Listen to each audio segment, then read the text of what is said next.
우리가 지난 주일에는 역사의 모순이라는 제목으로 시편 44편에 특별 계시를 선포했었습니다. 한 주간도 복음과 함께 오는 역사의 모순을 과거의 은혜와 성경의 언약과 예수님의 대속의 소망함으로 승리하며 사셨는지요? 오늘은 순결서약이라는 제목으로 시편 45편의 특별 계시를 선포하고자 합니다. 다 함께 따라하겠습니다. 순결서약, 순결서약. 우리는 신랑만 바라보고 있습니까?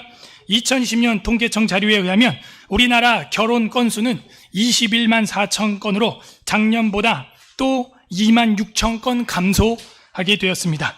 그러므로 저출산 문제는 돈 준다고 되는 게 아니라는 걸 알 수가 있죠. 제가 누누이 말하는 바 저출산 문제는 결혼 문제를 먼저 해결해야 하는 겁니다. 청년 남녀가 어떻게 하면 사랑스러운 가정을 법적으로 꾸미고 살 것인가, 그거를 국가가 아름답게 준비해주지 않으면 결혼은 이루어지지 않고, 결혼이 이루어지지 않으니 자연스럽게 사랑이 열매인 아이가 태어나지 않는 것입니다. 반면 이혼 건수는 10만 7천 건으로 혼인 지속기간 20년 이상 된 사람들의 이혼이 37.2%로 가장 많았어요. 결혼이 21만 4천, 이혼이 10만 7천입니다.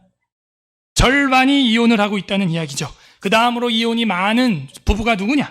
결혼이 이제 막 시작된 4년 이하의 부부가 19.8, 거의 20%가 신혼부부들이 이혼을 하고 있다. 20년 이상과 4년 미만. 그러니까 처음이 어렵고 또 끝이 어렵다 하는 걸 보여주고 있어요. 또 그중에 미성년자 자녀가 있는 부부의 이혼은 4만 5천 건으로 이혼자들의 42.3%. 그러니까 아직 독립하지 못하는 나이에 있는 자녀를 둔 채 이혼을 해버리는 경우가 많다는 거죠. 이것은 혼인서약이 점점 줄어들고 있으며 혼인서약을 깨는 사람들이 늘어나고 있음을 보여주고 있습니다. 30년 전 통계를 제가 살펴봤더니 통계청에 있는 자료를 보니까 30년 전에는 40만 쌍에서 많으면 43만 쌍까지 결혼을 했지만 지금은 20만 쌍 정도 결혼을 한다는 거예요. 절반으로 팍 줄었죠. 또 30년 뒤에는 어떻게 될까요? 10만, 50만, 아니 5만, 3만, 만 쌍으로 줄어드는 날이 곧 오겠죠. 우리 대한민국에 결혼하는 청년 남녀가 이제 만 쌍 이하로 떨어지는 날이 여러분이 천국 가기 전에 볼 겁니다. 볼 거예요. 그런 날이 오고야 말고 대한민국의 미래는 연기와 같이 사라질 것입니다. 왜 우리나라는 이렇게 무너져 가는 걸까요? 무너져 가는데 왜 근본적인 원인을 치료하지 못하는 것일까요? 이 모든 일의 가장 큰 원인은 순결서약에 대한 두려움이 없기 때문입니다. 그리고 세속 정부가 하나님에 대한 지혜와 두려움이 없기 때문이에요. 그래서 계속해서 세상에서 밖에서 오는 사람의 방법으로 해결하려고 하다 보니 나라가 더 혼란을 겪게 되죠. 다문화 정책이라든지 여러 가지 말도 안 되는 가정법이라든지 이런 것들을 시도하는 게 바로 이런 이유입니다. 하나님의 명령에 대한 경외심보다 자신의 육신의 소욕이 앞서기 때문에, 유신론이 아니라 유물론이 앞서기 때문에 세상 정치가들이 계속해서 반성경적인 법을 악법으로 제정하고 있는 거죠. 심각합니다. 오늘 성경에는 순결서약을 하는 왕의 결혼시가 나옵니다. 일명 제왕시라고도 하죠. 우리 시편 2편이 제왕시였죠. 어찌해 이방 나라 그들이. 그래서 이 시는 성공적인 왕의 결혼을 기원하고 찬양하고 즐거워하는 노래입니다. 그래서 왕들의 결혼식 때마다 불려진 노래고, 그 왕이 제일 처음 누구였을까 추측을 하건대 다윗 아니면은 솔로몬으로 추측을 하고 있고, 그 후대 왕들도 그 왕들을 조차 결혼할 때마다 이 노래를 불렀다라고 보고 있어요. 우리 장로교뿐만 아니라 기독교의 종교개혁자 존 칼빈은 궁극적으로 이 45편은 그리스도와 자신의 교회의 거룩하고 신성한 연합을 가르치기 위해서 하나님이 성경에 특별히 계시해 두었다라고 말하고 있어요. 궁극적인 목적은 왕과 왕비가 잘 먹고 잘 살아라, 이게 궁극적인 목표가 아니라 뭐라고요? 교회와 그리스도의 거룩하고 신성한 연합, 이거를 가르치기 위해서 성경에 성령의 감동을 따라 기록을 하게 하셨다. 어떻게 하면 가정에서는 육신의 순결과 교회에서는 신앙의 영적 순결을 장구하게 지켜나갈 수 있을까요? 오늘 성경은 그것을 우리에게 계시해 주고 있습니다. 부디 오늘 성경 말씀을 통해서 영육 간에 하나님께 대한 순결 서약을 순종하는 서울예설화교회 성도님들 되시기를 주님의 이름으로 소망합니다. 아멘. 우리는 광야 훈련 중입니다. 광야 훈련은 구름이 뜨면, 구름 기둥과 불 기둥이 하루 만에 뜨면 하루 만에 움직이고 1년 만에 뜨면 1년 만에 움직였다고 성경에는 기록되어 있어요. 그러므로 우리가 여기 왔다 저기 왔다 하는 것이 우리 개인의 의지가 아니기 때문에 구름 기둥과 불 기둥 따라 움직이는 여러분에게 하나님의 복이 임하길 바랍니다. 제가 오늘 이런 옷을 입은 건 뭐예요? 결혼식 때 제가 이거 입죠니까. 네, 오늘 성경 45편이 뭐라고요? 왕의 결혼의 노래. 그래서 오늘 성찬식이 있는데 검은색 우리 그 예복도 있지만 제가 오늘은 결혼식 때 제가 입는 주례복이죠. 이걸 오늘 입고 왔어요. 제왕시라고 하는 거죠. 왕의 결혼의 노래시다 하는 거예요. 구조는 간단합니다. 신랑에게 하는 말, 신부에게 하는 말, 결론 그렇게 돼 있어요. 자, 1절 보기 전에 머리끌, 머릿말 다 같이 읽어보세요.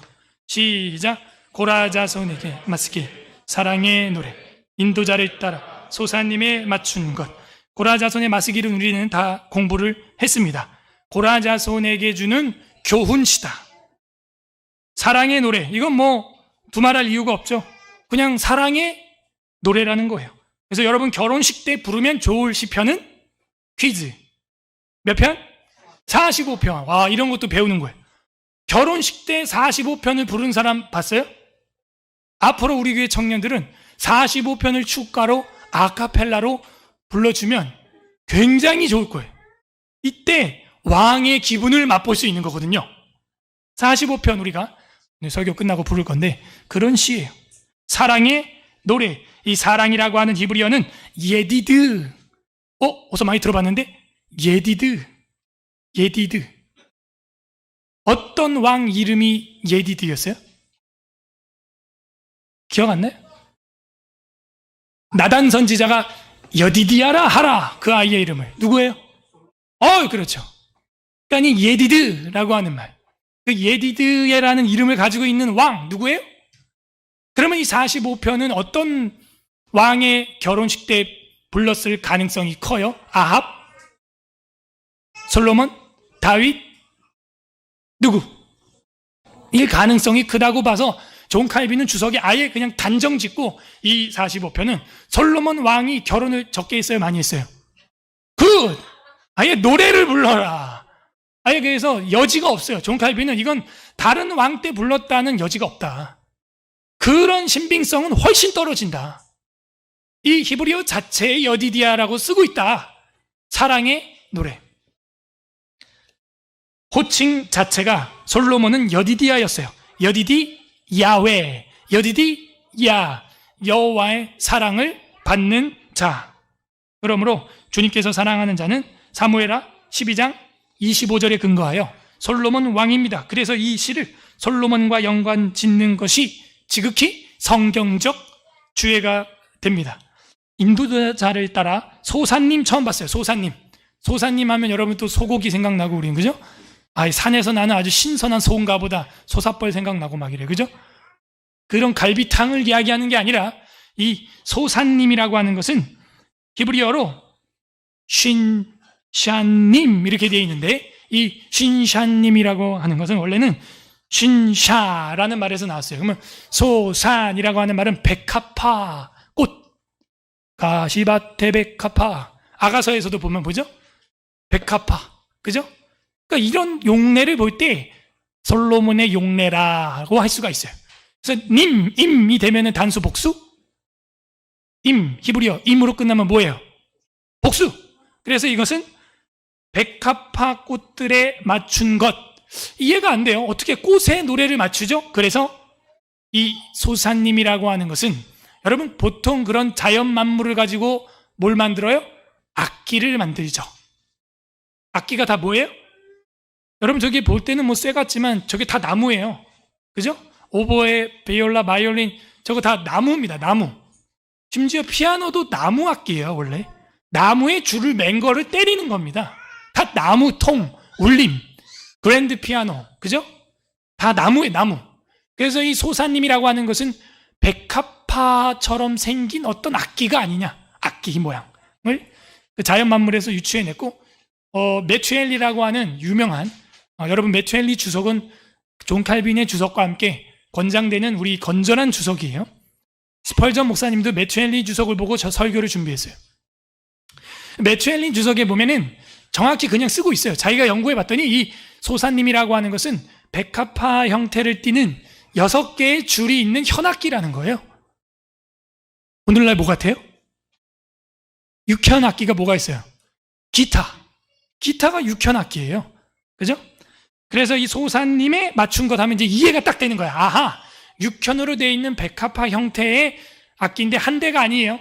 임으로 되어 있기 때문에 복수 형태고, 그런 아예 여러 팀이 있는 거죠. 비올라, 바이올린, 첼로를 한 팀으로 묶으면 우리는 그 팀을 뭐라 그래요? 그냥 그거는 오케스트라라고 하려면 관악기부터 해서 거기 다 들어가야 되고, 현악기만 있는 팀을 뭐라 그래요? 챔버 오케스트라. 뭐 이런 말 들어봤어요? 무슨 그 현악기들만 들어가서 하는 오케스트라 있잖아요. 현악 오케스트라만 따로 있단 말이에요. 뭐 사중주 하는 것처럼 소사님의 그 육현악기에 맞춘 그런 음악이다. 됐어요. 서론 끝났어요.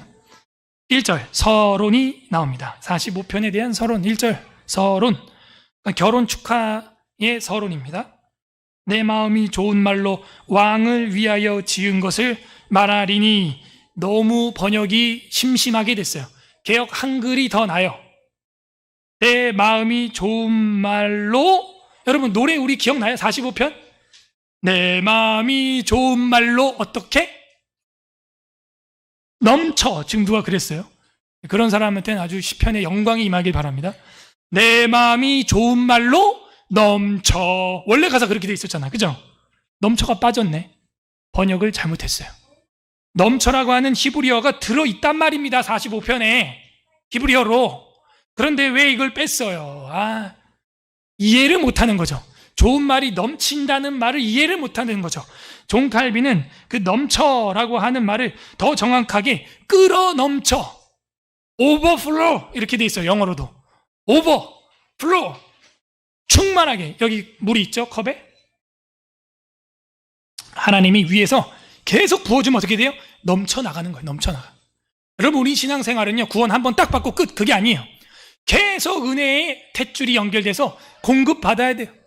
그럼 어떻게 돼요? 넘쳐. 몸무게가 넘쳐. 3.9kg 장군이 태어나다. 우량아가 태어나. 몸무게가 넘쳐. 공급을 계속 받으니까. 그래서 여기도 내 마음이 좋은 말로 넘쳐. 성령께서 내 마음에 좋은 말, 불평불만이 아니라, 아따 또 오늘 다니엘 수련원 가네. 더럽게 뭐네 또. 왜 또 모이는 거야? 이제 지겨워. 여러분 하루 만에 구름 기둥에 올라가면 가는 거예요. 그때 이스라엘 백성들의 모습을 상상해봐요. 여러분 모습이에요. 준비하고 또 뭐 성찬, 저도 또 방송 와가지고 이거 세팅 또 다 했잖아. 오늘 저번에 철거할 땐 다시는 안 올 것처럼 다 철거했는데 그게 아닌 거예요. 아닌데 어떡해. 전략이잖아. 그러니까 막 어수선한 이 내 모습을 보면서 뭘 느껴요? 광야 40년을 그렇게 했구나. 갑자기 볼기둥 구름기둥 떠오르면서 양강나팔 우 부는 거야. 카톡 뜨는 거예요. 가야 돼 어떡해. 카톡. 우리 화성팀은 이틀 전에 왔어요. 여기 지금. 그래갖고 우리 장로님이랑 닭장 지금 분양했잖아. 오늘 평당 10만 원에 분양했다고요. 저거 닭들 입주한 거 보셨어요? 그러니까는 우리의 영역이 아닌 거예요. 승리도 우리의 영역이 아닌 거예요. 어쩔 수 없어요. 구름기둥과 불기둥 따라가는 거예요. 그러면서도 내 마음에 좋은 말이 넘쳐요.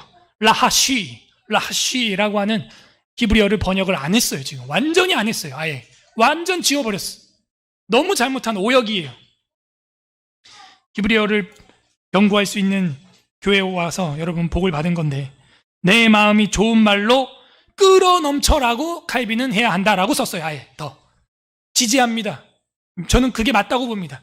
그게 더 정확한 거예요. 라하시라고 하는 것은 그냥 넘쳐가 아니에요. 충만하게 넘쳐, 끌어넘쳐. 내 마음에 좋은 말로 끌어넘쳐 왕을 위하여 지은 것을 말하리니. 이게 무슨 얘기냐? 신랑을 보니까, 왕을 보니까 내 마음이 가만히 있을 수 없어. 오, 신랑이시여, 나의 왕이시여. 좋은 말이 끌어 넘칠 수밖에 없어. 막 복을 주고 싶고. 그렇게 주의 성전을 사모하는 우리 화성팀들, 제 입에서 축복이 나가는 거예요. 예. 기도가 나가는 거예요. 커피 쏜다 나가는 거예요. 막 나가잖아. 막 하나도 안 쌌지만 일단 말이라도 막 나가는 거예요. 축복이 막 언젠간 쏘겠죠. 그러니까 왕을 보니 너무 내 입이 그냥 가만히 있을 수 없다. 그 왕이 누구겠어요? 지혜의 왕. 좋은 말이 넘쳐. 좋은 지도자를 만나면 회중들이 이런 축가가 넘쳐 나가는 거예요. 악한 지도자를 만나면 입에서 저주가 나가겠죠. 내 마음이 좋은 말로 끌어넘쳐 왕을 위하여 지은 것을 말하리니 내 혀는 글솜씨가 뛰어난 서기관의 붓글씨 같도다. 아따, 이해하기가 힘들다 진짜.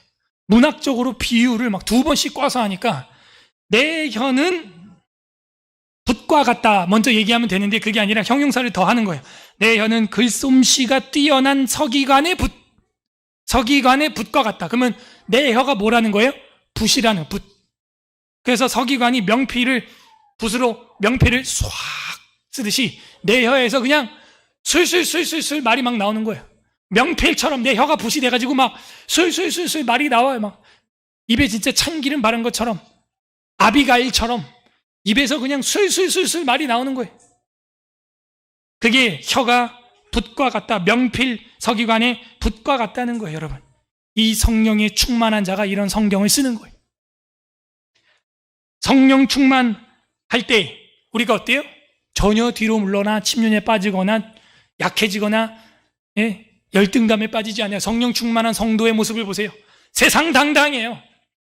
미국의, 영국의 간호사들 보세요. 사표 쓰면서 세상 당당한 거예요. 세상 당당. 성령 충만이에요. 그게. 우린 자가 진단할 수 있어요. 나는 성령 충만한가? 내 혀는 그냥 돌덩이처럼 굳어 있는 거, 아니면은 아비가일처럼, 아니면 이 45편의 시인처럼 정말 입에 명필 붓의 놀림과 같이 내 혀가 하나님의 말씀으로 변증하고 전도하는 강력한 진리의 혀가 되어 있는가 돌아보는 거예요. 이게 서론이에요. 그래서 나는 이 시를 노래한다 하는 것이죠. 가만히 있을 수가 없다는 거예요. 2절부터 9절까지는 신랑에게 하는 노래예요. 신랑에게. 제가 파트를 나눠줄 테니까 축가를 준비할 때 그렇게 나눠서 또 준비하면 좋겠죠. 1절은 뭐 신부들이 한다든지, 2절은 이제 그러니까 1절은 자매들이 신랑에게, 2절은 형제들이 신부에게 하면 좋겠죠. 신랑에게 2에서 9절. 왕은 사람들보다 아름다워 은혜를 입술에 머금으니. 왕의 모습이 아름답다라는 것은 어떤 여성의 각선미를 이야기하는 게 아니고요. 왕이 보기에 멋지다, 히브리어로 이렇게 돼 있어요. 그래서 우리 어떤 복음성가 중에 그런 게 옛날에 있죠.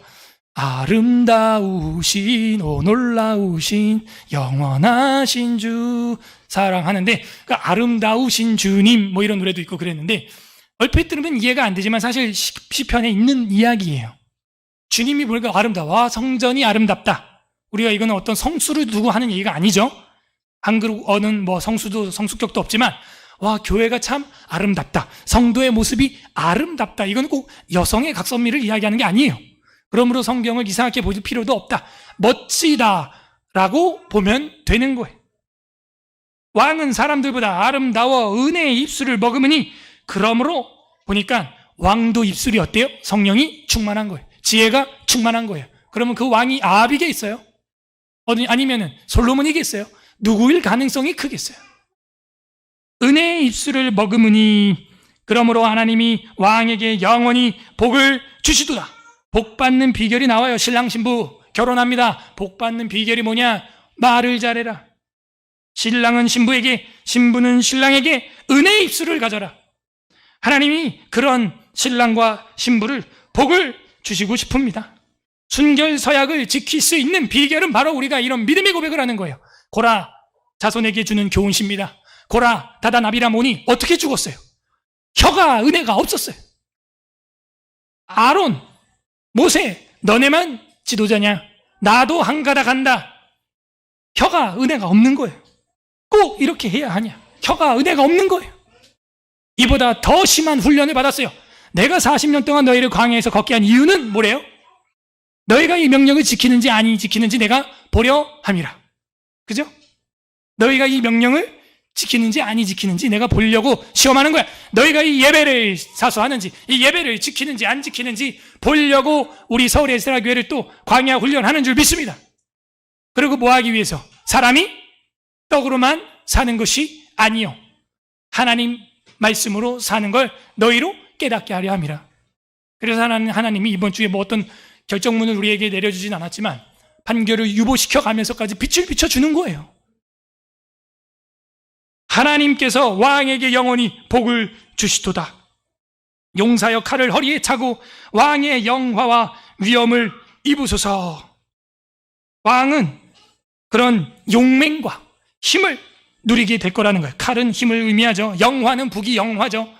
솔로몬 같은 부귀영화를 누린 사람은 세상에 없어요. 4절 왕은 진리와 온유와 공의를 위하여 왕의 위엄을 세우시고, 그죠? 왕, 권력을 갖게 된 이유는 뭐예요? 진리, 온유, 공의를 세우기 위해서. 그죠? 기회는 정말 평등해야 되고요. 과정은 공정해야 되고, 결과는 정의로워야 되는데, 우리 사회에 이게 무너지고 있다는 겁니다. 그래서 왕은, 리더는 진리와 온유와 공의를 위해서 왕의 위엄을 세우시고, 병거에 오르소서. 왕의 오른손이 왕에게 놀라운 일을 가르치시리다. 병거에 오르라는 말은 뭐예요? 출전하라 얘기입니다. 이제 전쟁에 나가라는 거예요. 그러면 왕의 오른손이 왕에게 놀라운 걸 가르쳐준대. 너무 시적 표현이에요.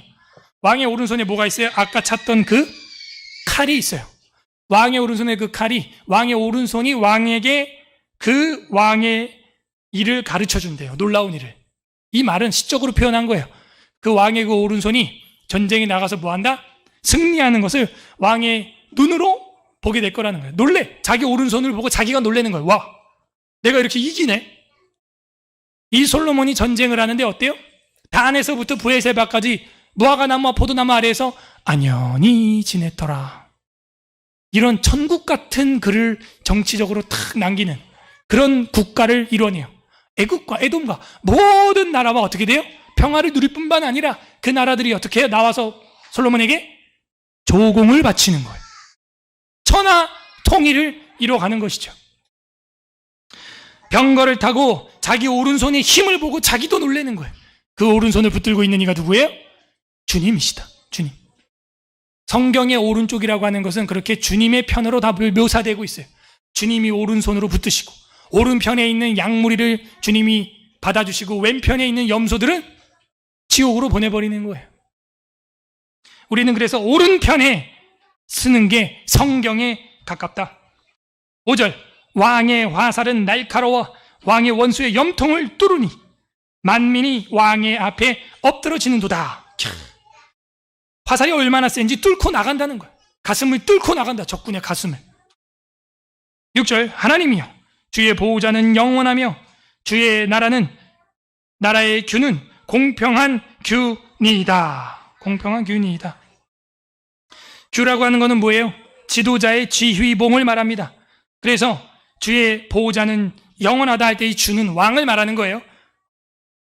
왕의 보좌는 영원하고 왕의 나라의 규는 지휘봉은 공평한 규기 때문에 오래 장구히 통치하게 될 것이다 라고 하는 것입니다. 공평이 깨지니까 국가에 불평이 터져 나오는 것이. 여러분 저도 똑같이 고생을 하고 있으니까요 걱정 마세요. 그리고 카풀하는 분들 고생 많이 하고 계시는데 최대한 무리가 안 가게, 또 카풀을 같이 합승하시는 분들도 최대한 힘을 내서 대중교통이 연결되는 지점까지 되도록이면 이용을 하시고 그 뒤는 서로 힘이 될 수 있도록 배려해주는 또 그런 배려도 좀 필요할 것 같고 그래야 우리가 이 먼 거리 오는데 피곤하지 않고 쓰러지지 않고 독수리 날개침이 올라감이 있을 줄 압니다. 7절. 그래서 왕은 정의를 사랑하고 악을 미워한다. 정의를 사랑하고 악을 미워해야 되죠. 악법을 철폐해야 됩니다. 그러므로 하나님 곧 왕의 하나님이 즐거움의 기름을 왕에게 부어 왕의 동료보다 뛰어나게 하셨나이다. 기쁨이 넘쳐야 돼. 솔로몬이 시와 노래를, 지혜와 명철과 잠언을 많이 지었죠. 잠언이 그 3,000개고 노래만 1,000개 넘게 지었어요. 1,005곡. 즐거움의 기름이 넘치기 때문에 노래가 나오는 거예요. 8절. 왕은 모든 왕의 옷은 몰약과 침향과 육개의 향기가 있으며. 여러분, 향수 뿌리는 게 성경적이야. 그래서 저도 이게 가다마이까지 있고, 마이 정장 입고 막 지금도 막 땀이 막 범벅이야. 그러니까 막 땀 냄새가 너무, 제 땀 냄새가 제가 싫은데 남이 얼마나 더 싫겠어. 그래서 저도 막 어쩔 때 막 향수를 뿌려요. 몰약과 침향과 육개의 향기가 있으며 상하궁에서 나오는 현악은 왕을 즐겁게 하는도다. 현악. 소사님 현악이죠. 현악. 상하궁. 와, 얼마나 영광이 혁혁하든지 우리는 편백나무, 솔로몬은 백향목의 상하. 마감재가 달라. 마감재가. 여러분 집은, 우리 집은 상하로 마감했다 하는 집 있어요? 그러니까 우리는 그래도 편백나무도 막 감지덕지 할렐루야인데, 이 솔로몬은 편백이 아니라 백향목의 상하, 코끼리, 어금니 상하로 건물을 지었다는 거야. 와우, 모양이 어땠을까? 멋있었을 것 같아. 그 상하의 곡선들이 막 연결되면서 막 굴곡이 있었을 것 같고, 스트림 라인으로 아주 곡선이 멋있는 집이 났을 것 같아. 그죠? 그래서 상하궁에서 나오는 현악으로 왕을 즐겁게 하도다. 우리도 여기 편백나무 있는 집에 오니까 비올라, 바이올린, 이 악기 울림이 달라. 보니까요. 그죠? 이 음악 사운드 울림이 달라요. 우리 교회는 흡음재로 만들어갖고 소리를 먹어요. 근데 여기 편백은 이게 아직 울리거든요. 그러니까 음악이나 악기 소리가 더 울리니까 좋아요, 사실은. 상하궁은 어땠을까? 더 울리겠죠. 에코가 자연으로 일어나는 거예요. 얼마나 멋있었을까? 거룩했을까? 소리가. 생각할 수 있습니다. 9절. 왕이 가까이 하는 여인들 중에는 왕의 딸들이 있으며, 그러니까 이 왕, 신랑이 결혼하는데 신부감이 누구예요? 공주다 하는 공주. 신부감이 공주인데 보니까 단수예요, 복수예요? 왕들의 딸. 결혼을 조금 했다, 많이 했다? 많이 했다. 그러면 그게 아합이겠냐고요? 네? 아니면은 다윗이겠냐고요? 물론 그들도 결혼을 여러 번 했죠. 솔로몬에 비할 바예요? 네, 명함도 못 내밀겠죠. 왕들의 딸이 있으며, 왕후는 오빌의 금으로 꾸미고, 오빌에서 금을 퍼왔던 왕이 누구예요? 그죠? 배를 보내고, 그죠? 돌을 떠오고, 그죠? 그게 누구냐고요? 솔로몬이에요. 그래서 왕후를 오빌의 금으로 꾸미고, 왕의 어디에 섰다? 자꾸 오른쪽이 나오죠. 왕이 이렇게 앞에 딱 의자에 앉아있으면, 왕좌에 있으면 왕후는 오른쪽에 있는 거예요. 그러니까 어쨌든 왼쪽에 있는 애들은 어떤 애들이다? 왕을 대항하고 젊은 자들이고 진보적인 사람이고, 아도니아 같은, 그죠? 아히 멜렉 같은 아무튼 진보적인 젊은 사람들, 압살롬을 꿰는 책사 같은, 아이도벨 같은 이런 사람들이에요, 대부분이. 그래서 왕은 늘 지혜자, 원로, 장로들을 오른쪽에 앉혔어요. 그죠? 회의할 때 장로님은 무조건 제 오른쪽에 앉는 걸로. 그래서 그 오른쪽에는 지혜자, 젊은이들은 왼쪽에 앉는 걸로. 늘 젊은이들이 개진을 하거든. 목사님, 근데 제발 그렇게 하지 마. 대부분 이런 건 젊은이들이고, 젊은 집사들이 저한테 하는 소리고, 원로들은 그렇게 안 해, 잘. 둘 다 필요하죠. 잘 들어봐야 되는 거예요. 연륜과 지혜와 그리고 왕을 위하는 의견들이 오른쪽에서 나온다라는 거죠. 10절. 딸들이여 듣고 보고. 자, 10절부터 15절은 신부에게 정확히 말하잖아요. 신부들이여, 딸들이여. 딸들 잘 들어요. 아까 위에 건 남자들 잘 들었죠? 신랑, 예비신랑, 우리 형제들, 또 우리 기혼자들 잘 들었죠? 그럼 소달락을 하나 정리해볼까요? 1에서 9절은 뭐예요? 순결서약을 지킬 수 있는 비결 뭐예요? 왕의 결혼을 유지할 수 있는 비결은 뭐예요? 하나님에게 어떤 걸 해야 돼요? 여디디야. 내 마음이 왕을 보면 입이 가만히 있을 수 없어. 말이 축복의 문이 좋은 말이 막 나올 수밖에 없어. 그게 뭐예요? 왕에 대한 사랑의 사랑. 하나님에게 반하고 사랑에 푹 빠진 자는요, 예수님을 우리 신랑으로 둔 사람은요, 예수님에게 푹 빠지고 반한 사람은요, 그 말이 어때요? 하나님에 대한, 예수님에 대한 감사와 즐거움과 찬양이 막 넘쳐난다는 거예요. 그러면 그 사람이 누구냐? 결혼 내 순결을 지켜나갈 수 있는 사람이에요. 순결서약을 지켜나갈 수 있는 사람이에요. 반면 순결서약이 깨지는 건 뭐예요? 맨날 불평하고 싸우고 입에서 축복이 안 나가고 아내에게, 남편에게 축복의 말이 안 나가고 지혜 말이 안 나가고 화가 나가고 짜증이 나가고 또 하루 만에 불기둥과 구름기둥이 움직이네, 불평불만하고 이러는 거예요.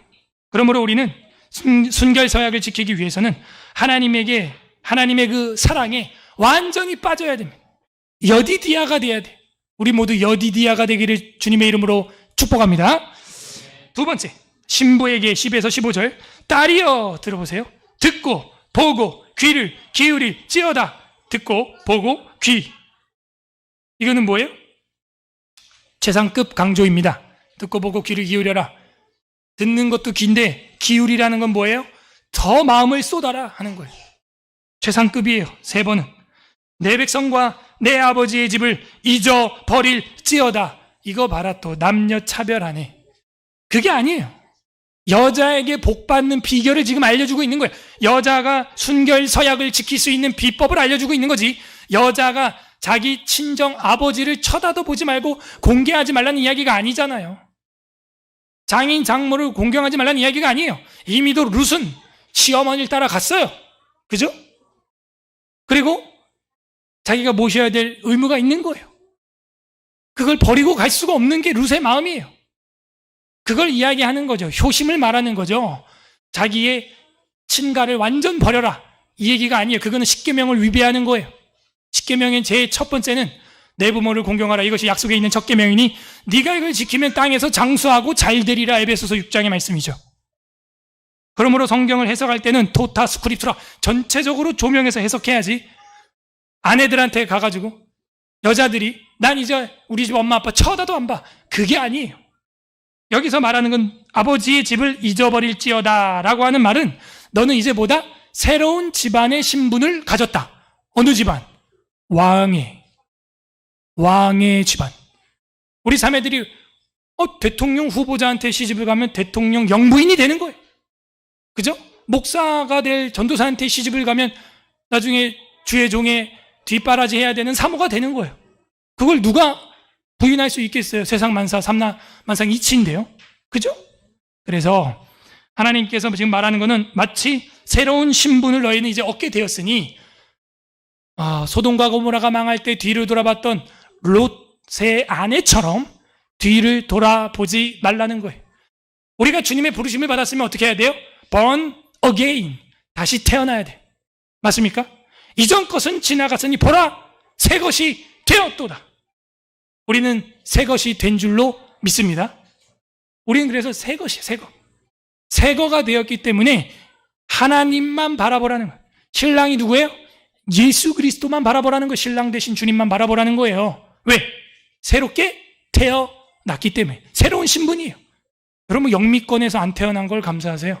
영미권에는 결혼하면 어떻게 돼요? 성을 갈아버려야 돼요. 아예 여자들이. 그죠? 성을 완전히 갈아버리는 겁니다. 근데 우리 한국은요, 자매들을 얼마나 존중하는지. 그죠?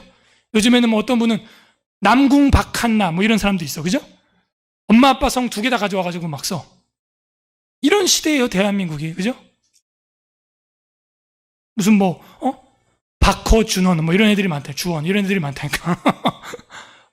난 이런 이름이 어디 있나 봤는데 그거야. 엄마 거 하나 아빠 거 하나 성 따와가지고 그렇게 실제로 호적에 올린 거예요. 세상에. 그러므로 이 10절에서 말하고 있는 것은 마치 이거와 같아요. 아브라함의 복을 받아라, 딸들이요. 아브라함에게 하나님이 뭐라 그래요? 본토 친척 아비 집을 떠나 내가 명령할 땅으로 가라. 이제는 우상숭배의 고향을 떠나라 하는 것과 같은 거예요.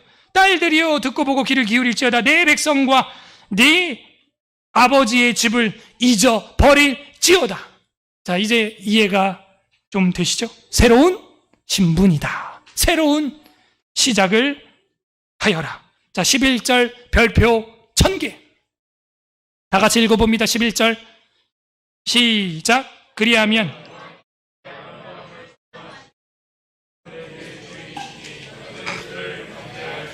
결론이죠. 그리하면 왕이 내 아름다움을 사모하실지라. 그러면 남편에게 사랑받을지라. 사랑받는 비법, 순결서약을 지킬 수 있는 비법은 사랑을 유지하는 거라 그랬죠. 여디디아가 돼야 된다 그랬죠. 그 비결이 뭐예요? 과거를 잊어버리고, 그죠? 지금 내 앞에 있는 남편, 나의 신랑, 그분을 사랑하는 거예요. 우리는 신랑 대신 예수 그리스도를 바라보고 마음과 뜻과 목숨과 힘을 다해 사랑해야 하는 것입니다. 여러분, 과거에 어떤 직분을 가졌는지, 학벌을 가졌든지, 어떤 사업을 해서 대박을 쳤던 사람인지 다 필요 없어요. 이제는 우리는 옛날 아버지의 집을 잊어버리고 왕 대신 주님을 사모해야 될 줄로 믿습니다. 그리하면 왕이 내 아름다움을 사모하실지라. 그는 내 주인이시니 너는 그를 경배할지어다. 아멘. 사라가 아브라함을 뭐라고 얘기했어요? 뭐라고 불렀어요? 주인님, 주인님. 그래서 간혹 우리 교회 젊은 여집사님들 카톡에 보면 남편을 일컬어 주인님으로 저장하고 있는 분들이 있더라고. 네. 근데 대하는 건 영 종처럼 대하는 것 같은데, 예, 그게 문제인데, 카톡만 주인님이라고 하지 말고 좀 주인 말을 들어요. 그러면요, 남편이요, 예정에도 없던 선물들을 막 만들어냅니다. 예? 예정에도 없던 비행기 표를 끊어옵니다. 왜? 대부분 남자들은 뭐예요? 기분파야. 어떤 남자가 자기 아내한테 더 해주고 싶은 마음이 없겠어요. 근데 뭘 못해요? 1절을 못해요. 내 마음이 좋은 말로 넘쳐 해야 되는데 월급도 찌꾸리만 한 게, 아이고 돈도 없어 죽겠는데 또 저러고 있다 또. 이래버리면요, 남자가요 할 맛이 안 나. 그냥 해주고 싶은 것도 그냥 안 해버리고 줬던 것도 뺏고 싶고 막 관둬라 그냥. 남자를 그렇게 몰라요. 예? 어떻게 해서든 야근을 하시든 일을 더 따와서든 뭔 짓을 해든 더 해주고 싶거든요. 그걸 모르는 거예요. 비극은 거기서부터 시작되는 겁니다. 그리하면 왕이 여러분의 신부의 아름다움을 보고 그걸 사모하게 될 겁니다. 마치 에스더에게 반한 아수에로 왕처럼 그는 여러분의 주인이 될 거예요. 그리고 모든 것을 공급해 줄 겁니다. 그때 너는 그를 뭐하라? 경배할지어다, 순종할지어다, 그렇게 말하고 있어요. 그러므로 우리는 순결사약을 지킬 수 있는 두 번째 비결이 뭐냐? 옛 구습을 벗어버리고 새 사람을 입는 것입니다. 그것이 우리가 가져야 되는 자세예요. 자, 그리하면은 신랑 되신 주께서 우리의 주인이 되어주시고 그는 우리의 뭐예요? 경배의 대상, 예배의 대상이 된다 하는 거예요. 순종의 대상이 된다 하는 것이죠. 12절 두로의 딸들은 예물을 드리고, 자, 두로의 딸이랑 결혼한 사람이 누구냐 이거예요. 두로와 시돈과 암몬 족속과 그들의 공주들과 결혼하다가 결국은 안타깝게 우상숭배에 빠졌지만 그 사람이 누구냐? 솔로몬이에요. 열왕기상 11장 1절에서 5절에 정확히 나와 있습니다. 솔로몬 왕이 이방 여인들을 너무 많이 들여 예루살렘이 우상천국이 되었다. 두로의 딸들의 예물을 드리면서 지창금이죠. 신부 혼수품인데 뭐겠어요? 오늘날로 하면은 뭐 가구 같은 거, 전자기기 같은 거 보통 신부들이 준비해 가잖아요. 그렇듯이 두로의 공주들이 왕에게 시집을 가면서 예물을 드리고 백성 중 부한 자도 내 얼굴 보기를 원하리라. 부자들도 준다. 13절 왕의 딸은 궁중에서 모든 영화를 누리리니. 거봐요. 결국은 이 신부가 어떻게 돼요? 왕의 모든 걸 신부가 누리는 거예요. 그 신랑 그렇게 고생하다 이제 늙어 죽으면 그 재산 다 누가 가져가요? 보니까 저희 엄마가 다 가져가더라고. 그냥 저희 아버지 돌아가시니까 엄마가 상속자예요. 그냥 어머님이. 아내가 다 가져가요. 아내가. 그러므로 왕의 딸은 궁중에서 모든 영화를 누리니 그의 옷은 금으로 수를 놓았도다. 옷이 뭐예요? 금이에요. 금. 순결서약을 잘 지키세요, 여러분. 여러분 옷이 금으로 바뀌어요. 금으로. 그 누더기 옷, 거지 나사로의 옷이 하늘에서는 해같이 빛나네. 빛나는 거예요. 황금 옷을 입고 실크 옷을 입고 나오는 거예요. 그의 옷은 금으로 수 놓았도다. 14절, 수 놓은 옷을 입은 그는 왕께로 인도함을 받으며 시종하는 친구 처녀들도 왕께로 이끌려 갈 것이라. 들러리 서는 사람들도 다 그 왕의 단체에 들어가요. 이거는 마치 예수 그리스도께서 말씀하신 신랑이 올 때 등불에 기름을 준비하는 신부와 들러리들의 모습을 보여주는 듯해요. 그 들러리 신부, 들러리 여자들, 처녀 10명은 누굴 말해요? 교회를 말하는 거죠. 우리는 그 옷을 입으면 이제 왕께로 인도함을 받는 거예요. 15절, 그들은 기쁨과 즐거움으로 인도함을 받아서 왕궁에 들어가는 거지 어거지로 들어가는 게 아니에요. 여러분, 우리가 신랑에게 이끌려 새로운 신혼집에 들어가는 게 어거지로 들어가는 게 아니잖아요. 신부님들, 그죠? 그와 함께라면 단칸방도 괜찮다, 지하방도 괜찮다, 월세방도 괜찮다. 그이와 함께라면 그런 사랑이 있어서 가는 거잖아요. 기쁨과 즐거움이 있는 거예요. 내 주 예수 모신 것이 조막이나 궁궐이나 그 어디나 하늘나라 자족하는 일체의 비결을 배워노라. 여러분, 우리는 기쁨과 즐거움으로 순결서약을 지키는 겁니다. 억지로 하는 게 아니에요. 억지로. 기쁨과 즐거움으로 인도함을 받고 왕궁에 들어가리로다. 지금 우리도 새 가나안 땅, 저 하늘의 영원한 가나안 땅을 향하여 불기둥과 구름기둥을 따라 여기저기 진을 치면서 움직이고 있는 거예요. 다음 마지막으로 12에서 16에서 17절은 결론이 나옵니다. 결론. 신랑 신부 잘 들었냐? 그러면 16절 결론. 왕의 아들들은 왕의 조상들을 계승할 것이라. 그러면 그 신랑 왕에게서 태어나는 자녀들이 그 부귀영화 복락을 계승해 간다. 상속해 간다. 우리 자녀들이 우리의 신앙을 이어가고 계승할 줄 믿습니다. 그게 성경이 말하고 있어요. 왕이 그들로 온 세계의 군왕을 삼으리로다. 와, 뭐예요? 정복하고 다스리고 온 세계를 지도하는 지도자가 된다는 거예요. 여러분, 이제 우리가 승리하는 날이 와요. 여러분 자녀가 또 5명, 4명, 3명 나봐요. 지금 대한민국은 40만 쌍에서 20만 쌍 내려왔어요. 출산율 말할 것도 없어요. 여러분이 돌아가시기 전에, 특히 우리 신혼부부들이 이 땅에서 생을 다하기 전에 우리 눈으로 볼 테니까요. 쉬운 말로 이거예요. 대통령 후보감이 이제 없을 거예요. 그죠? 장교감, 스타감이 없을 거예요. 그죠? 그리고 목사감이 없을 거예요. 그죠? 정의롭고 공의로운 판사감이 없을 거예요. 그런 날이 안 오겠어요? 근데 우리가 준비 안 하면 그 자리에 누가 가겠어요? 함량미달인 비그리스도인들이 차지함으로 그 소수 인원이 이 나라 인구는 더 줄어들어서 저항할 사람도 더 줄어들 텐데 주물럭 하겠죠. 아이를 많이 낳는 사람들이 떵떵거리겠죠. 무슬림들이. 우리는 지금부터 전략적으로 그런 자손들을 키워나가는 거예요. 그 왕의 아들들, 딸들이 왕의 조상들을 계승할 것이라. 왕이 그들로 온 세계의 군왕으로 삼으리로다. 신랑 대신 주님을 믿는 자손들, 신랑 대신 예수 그리스도의 우리 자손들이 이제는 그 왕 대신 주께서 이들을 군왕으로, 지역왕으로, 헤롯처럼 지역왕으로 삼아준다는 거예요. 그날을 우리는 준비해야 됩니다. 마지막 절 다 같이 읽습니다. 17절 시작. 내가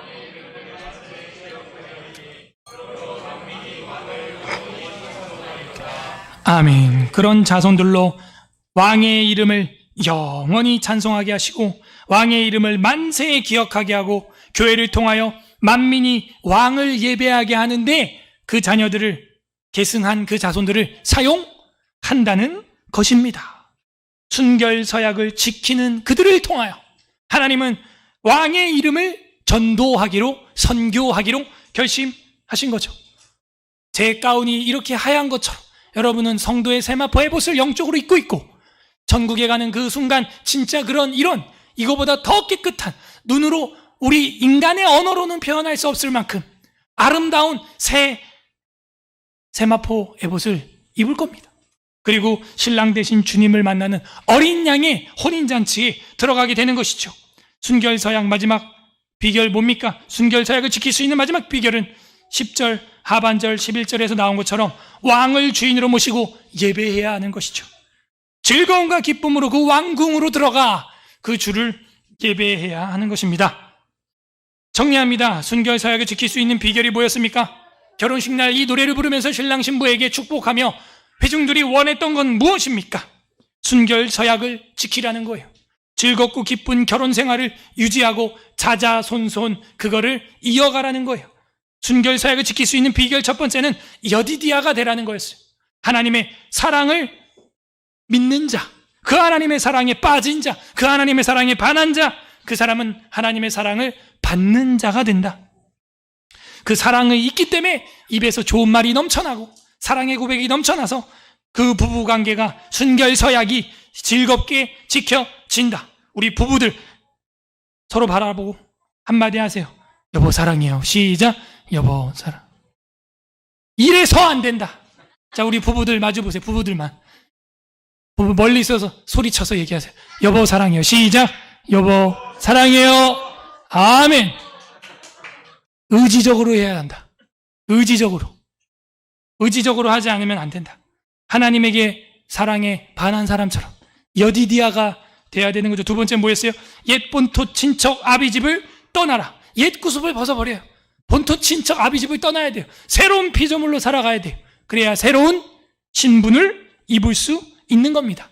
이전 회사를 사표를 써야 새로운 회사에 더 좋은 보직으로 들어갈 수 있는 것처럼 그렇게 우리의 순결서약을 지켜나가는 거예요. 여러분 옛 구습 싹 벗어버리기를 바랍니다. 오늘 성찬을 할 때 그 피와 그 살을 내 몸에 집어넣을 때 깨끗이 씻어버리기를 바랍니다. 세 번째, 왕을 주인으로 모시고 예배하십시오. 왕을 주인으로 모시고 경배하십시오. 사라가 자기 남편을 주인님이라고 불렀던 것처럼 우리는 우리의 남편이신 예수 그리스도를 주인님이라고 부르며 예배하고 경배하고 구름기둥과 불기둥을 쫓아 예배하는 삶을 살기를 주님의 이름으로 소망합니다.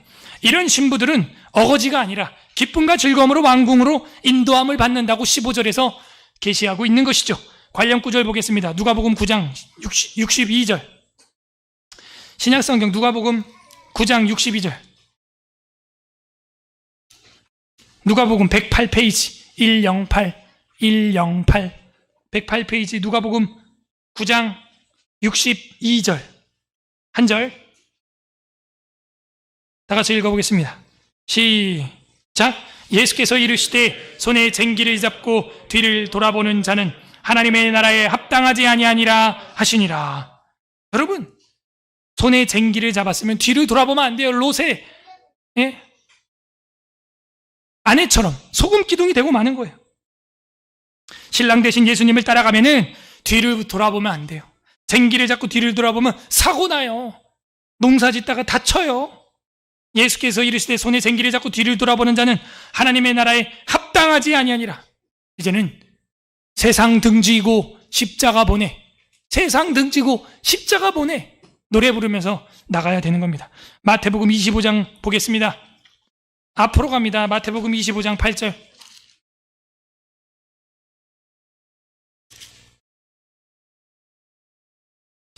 (43페이지) 43페이지 마태복음 25장 8절에서 13절 제가 읽어 나갈게요. 미련한 자들이 슬기 있는 자들에게 이르되, 그 처녀 10명이, 유대인들은 신랑 신부 결혼식 할 때 어떻게 하느냐? 옛날에는 전기가 없죠. 전기가 없기 때문에 멀리서 말을 타고 낙나기를 타고 오는 신랑을 신부 집에 맞이하게 되는데, 마치 함사세요 하는 것처럼 맞이하게 되는데 전기가 없죠. 그리고 낮에는 더 밝죠. 밝기 때문에 집이 많으면 누구 집이 신랑 집인지 좌표를 찍고 찾아올 수가 없어. 멀리서 볼 때는 마을이 뭐 여기서 여기 있는 것 같지만 이 거리가 멀거든요. 그러니까 마을이 A라는 마을, B라는 마을이 있을 때 그때는 뭐 내비게이션이 있는 것도 아니고 저 마을인가? 신랑은 처음 오잖아. 저 마을에 내 신부가 있나? 낮에는 환해서 오히려 좌표를 찍기가 어려워. 그래서 밤에 신랑이 찾아갑니다. 함사세요 하는 것처럼 밤에 가듯이. 밤에 가면은 그래도 불을 켜놓으면 잘 보이겠죠. 그래서 신부 집에 뭐 하는 거예요? 불을 환하게 켜놓는 거예요. 그러면은 밤에 멀리서 보면 잘 보여요? 안 보여요? 잘 보여요. 더 환하게 켜면 더 잘 보여요. 그래서 열처녀라는 것은 이 한 남자가 10명이랑 결혼한다는 얘기가 아니에요. 들러리를 말하는 거예요. 신부의 들러리들, 처녀 10명, 친구들 10명, 여러분 파자마 파티하는 것처럼 우리 자매들이 그들이 10배로 불을 밝게 켜는 거예요. 집에. 그러면 예비 신랑이 멀리서 보고 저기 불이 유독 저 집이 밝네? 보고 찾아가는 거예요. 그런데 미련한 5 처녀는 기름을 어떻게 준비했어요? 덜 준비한 거예요. 지혜로운 처녀는 어떻게 했어요? 기름을 충분히 준비한 거예요. 그죠? 그래서 이 8절에 보니까 미련한 자들이 슬기 있는 자들에게 이르되 등불이 꺼져간다. 아직 신랑이 안 왔는데 어떡하지?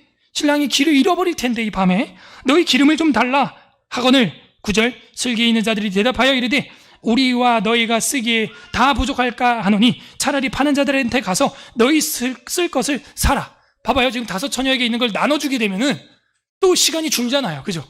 차라리 이 5개 가지고 오래 켜놓는 게 더 낫겠다. 슬기로운 처녀들이에요. 그래서 교회도 마찬가지예요. 예배를 계속 드리는 성도들은 신앙이 더 밝아져. 계속 오래 밝혀둘 수 있어요. 근데 이 신앙의 등불을 준비하지 않은 성도들은 계속해서 악순환이 일어나는 거예요. 등불이 없으니까, 힘이 없으니까, 모이기가 힘들고 예배를 못 드리고 예배를 못 드리니까 밖으로 돌고 밖으로 도니까 주님이 올 때 자기들은 문이 닫히는 거예요. 허허. 이런 악순환이 일어나요. 10절 그들이 사러 간 사이에 신랑이 오므로 신랑이 그 5배 밝은 불빛을 보고 겨우 찾아온 거예요, 지금. 근데 이때 이거예요. 신랑이 들어올 때 딱 그 처녀들한테 동전을 받습니다. 그게 이제 드라크마, 10드라크마라는 비유 기억나세요? 딱 10개를, 그 드라크마를 가지고 있는 그 여자들만 이 결혼식 파티에 들어올 수 있어요. 그래서 딱 봐가지고 그걸 딱 받아내는 거예요. 그리고 문 닫아버려요. 문 닫아버려요. 그리고 그 얼굴들, 자기가 눈으로 익힌 그 얼굴들만 잔치에 들어오게 하는 거예요. 파티를 하는 거예요.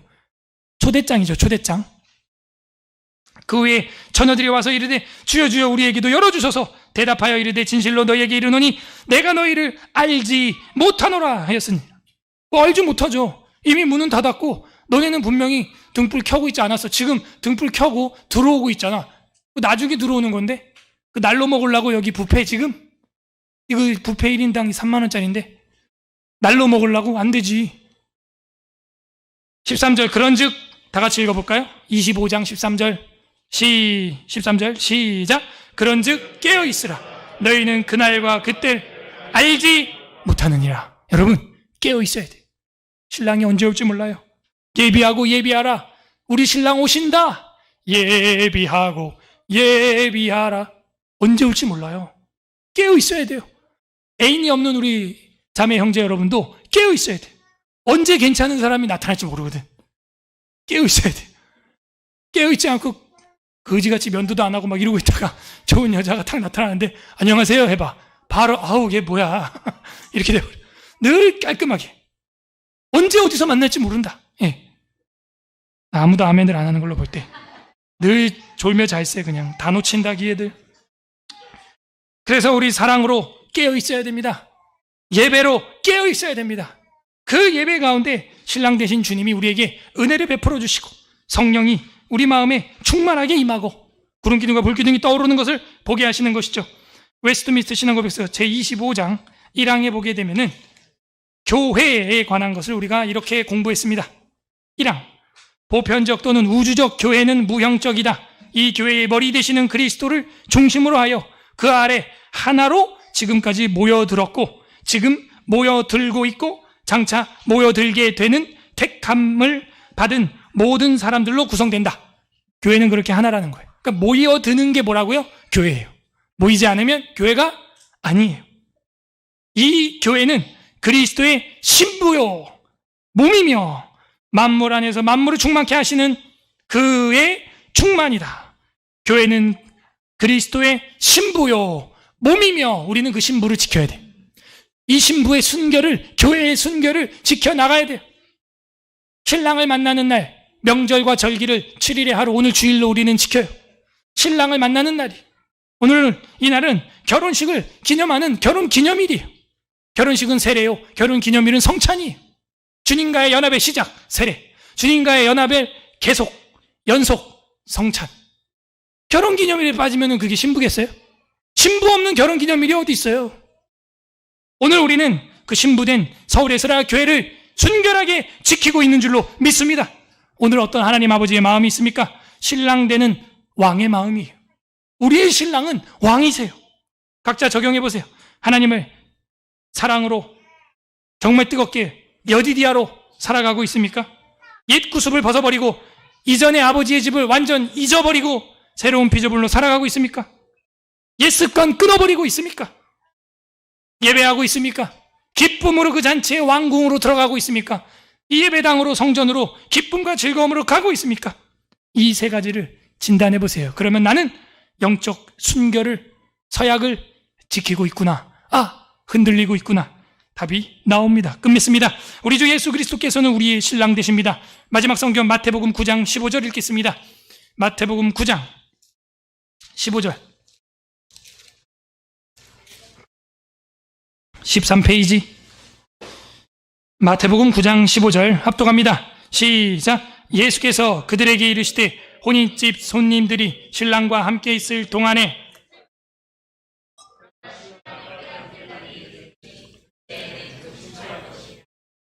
아멘. 예수님께서 말하는 거예요. 혼인집 손님들이 신랑과 함께 있을 동안에는 슬프다, 기쁘다?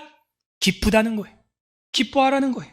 그러나 신랑을 빼앗길 날이 오는데 그때는 어떻게 해라? 금식해야 되는 거예요. 우리가 지금 이나마 신랑 되신 주님을 예배하고 만나고 신랑의 영인 성령을 이 예배를 통하여 마음에 조명하고 충만하고 이렇게 할 수 있는 것 너무나 감사한 거예요.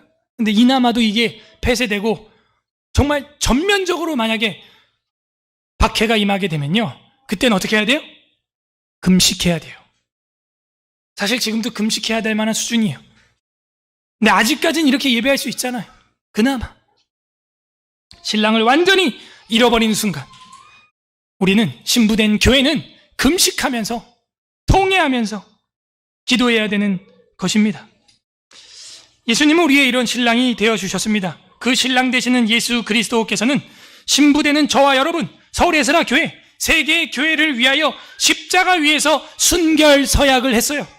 십자가 위에서 자신의 몸을 찢어서 순결 서약을 이루셨습니다. 우리도 동일하게 이제 순결 서약을 해야 됩니다.